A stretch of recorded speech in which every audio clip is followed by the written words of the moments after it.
नमस्कार. स्वागत तुमचं राष्ट्र महाराष्ट्रामध्ये. मी अशोक वानखडे. पावसाळा सुरू झालं की आमचं महाराष्ट्राचं सरकार अक्षरशः नागडं होतं.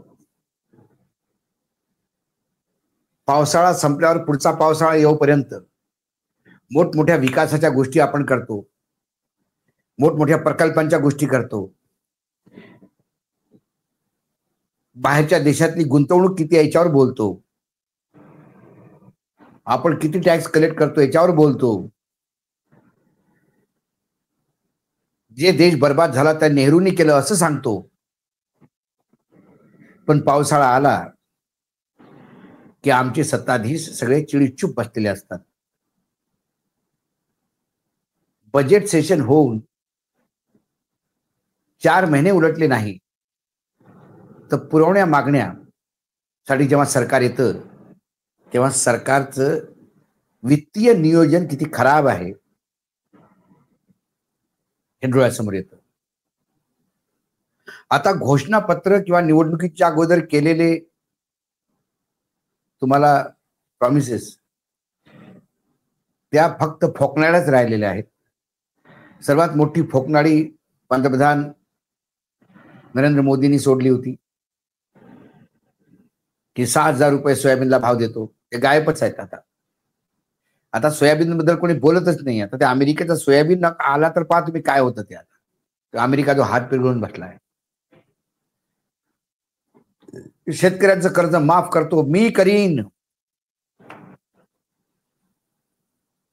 देवेंद्र फडणवीसांमध्ये काय खरोखरच इंद्राचे गुण आलेत की काय? कारण इंद्र देवाचा राजा होता, तो पण असाच काही बोलायचा, कोणासोबत काही भांडण करायचा, कोणाच्याही पाठीमागे उभं राहायचं.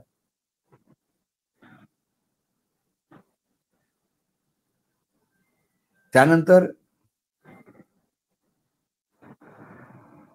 ज्या मुलांना स्कॉलरशिप द्यायचं ठरलं होतं, आता अजित पवारांनी हात वर केले. कमीत कमी या मंत्रिमंडळात अजित दादा तरी एक आहे की जे सांगतात की रे बाबा नाही बोललो होतो, मग आता पैसे नाही, काय करू? नाही करू शकता, करणार नाही बाबा, नाही करत, पैसेच नाही माझ्याकडे. ते कमी कमी सांगतात. बाकी अजूनही टोप्याच घालतात, वेळ आल्यावर करू. 2100 रुपये कधी करणार?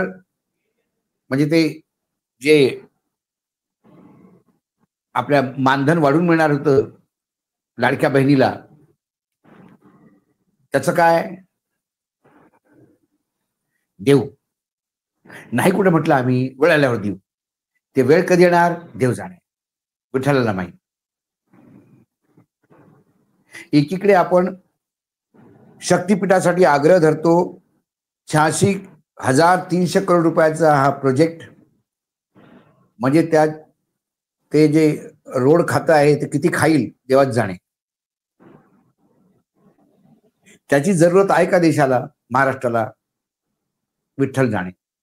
12 जिल्ह्यातनं तो जाणार, फार मोठी प्रगती करणार. आम्ही पाहिला समृद्धी मार्ग कसा प्रगती करतो. समृद्धी मार्गावर आता इतकं पाणी झालं की तिथे म्हणतात बोटी चालतायत.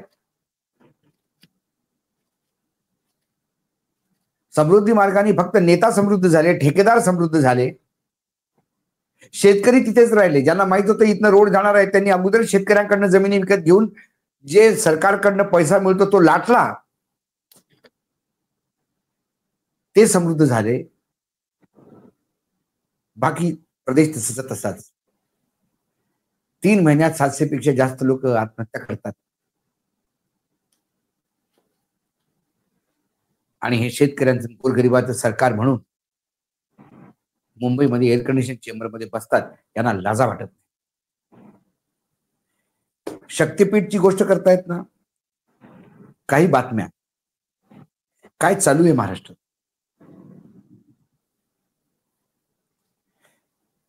नंदुरबार, अक्कलकुवा तालुका,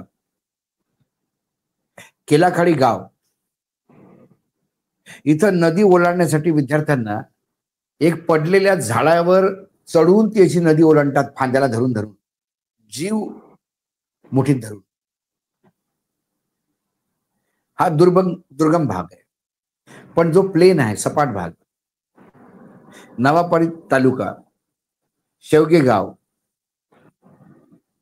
नरू नदी आहे, पूलच नाही. स्वतःच्या जुगाडाने पूल. गडचिरोली, मुख्यमंत्री पालकमंत्री आहेत. भामरागड तालुका, गुंडेनूर, पलीकोटा, पुलाचं काम इतकं स्लो आहे की दोरीच्या साह्याने आजही तिथे राहणारे लोक दोरीच्या साह्याने जातात. शाळेची स्थिती अशी आहे की दादा भुसे मंत्री आहेत, ते स्वतःच म्हणतात हाऊसमध्ये की पटसंख्या कमी होते, कारण खडू नाही, फळा नाही, आणि छत इतकं गळतं पावसाळ्यात, हे कुठं बसावं हे कळत नाही.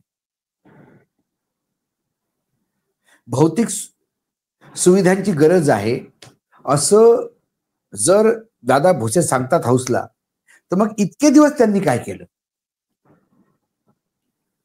मागची 2.5 वर्ष तेच होते ना सत्तेत. काय केलं? कुठे गेला आतापर्यंत सुविधाचा पैसा? काही ठिकाणी 3-3, 4-4 शाळा मिळून एक शिक्षक आहे राव. लाज वाटते महाराष्ट्राची. कुठे नेऊन ठेवला महाराष्ट्र आपला? आणि आपण राज ठाकरे, उद्धव ठाकरे एक येतील का? शरद पवार, अजित पवार एकत्र होतील का? अरे बाबा, राज ठाकरे आणि उद्धव ठाकरे दोघेही समृद्ध आहेत. एक झाले काय, नाही झाले काय?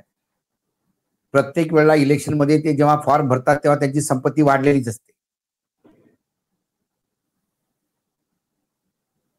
आपले वडेट्टीवार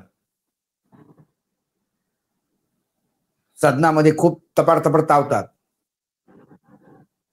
आणि सदन संपलं की मुख्यमंत्र्यांच्या चेंबरमध्ये जाऊन वाटाघाटी करतात. त्यांची समृद्धी कमी झालेली नाही.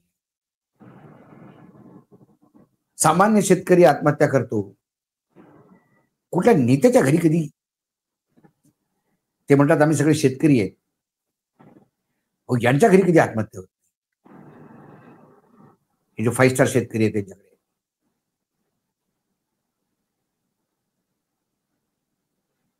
बैलाच्या जागी माणसं स्वतःला जोडून घेतात, आणि मग हा फोटो छापल्यावर मीडियामध्ये जेव्हा ट्रोल व्हायला लागले सरकार, तेव्हा मग लोक मदतीसाठी धावतात.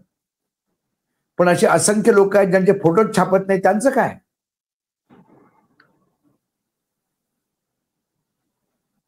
सगळं देवाच्या भरोशावर. कारण आमदारांनाही की आता पडलेलं नाहीये. लोकांचं कशाला आपण लोकांचं कामं करायची? लोकांसाठी झिज जायचं, एवढ्या पावसात चिखलात तुडतुड करत जायचं. निवडणूक आयोग आहे ना पुन्हा सत्तेत बसवायला.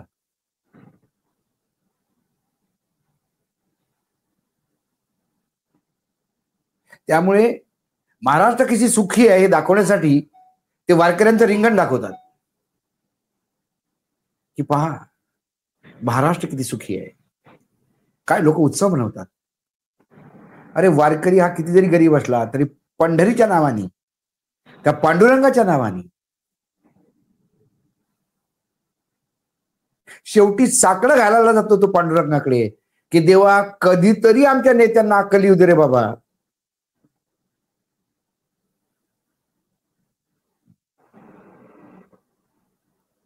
आम्ही सुद्धा हात जोडून विठ्ठलाला एवढीच प्रार्थना करतो, कधीतरी नेत्यांचे डोळे उघडू द्या, महाराष्ट्राचं दर्शन त्यांना त्या डोळ्यांनी होऊ द्या. जे कारंजले गंजले त्याच म्हणे आपुले, हे जे हे सगळे आता हे सगळे यांना पुन्हा शिकवायला पाहिजे. कारण आजकाल जे काय भ्रष्टाचारी, व्याभिचारी, दाऊदवाले हे सगळे आपुले, हेच चालू आहे. त्यामुळे विठ्ठला तूच वाचव बाबा हे म्हणण्याची वेळ आली. आज रोखोक मध्ये एवढंच. पुन्हा येतो काही विषयासोबत. तो नमस्कार. पाहत रहा राष्ट्र महाराष्ट्र.